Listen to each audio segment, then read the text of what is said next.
Samantala, pinag-aaralan naman ng Department of Transportation ang posibleng subsidiya at dagdag pamasahe kasunod ng panibagong pagtaas sa presyo ng langis. Nabunsod po ng muling pag-igting ng tensyon sa pagitan ng Estados Unidos at Iran. Sumipa ang presyo ng mga produktong petrolyo tulad ng diesel at inaasahang magpapatuloy pa ang pagtaas nito hanggang sa susunod na linggo.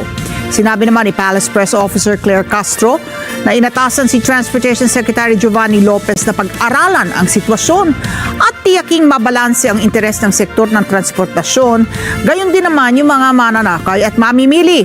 Kabilang sa mga pinag-aaralan ay ang petisyon ng transport group na Pasang Mazda na ipatupad ang 1 peso fare hike na pinasuspindi ng Pangulo sa pagsisimula ng oil crisis.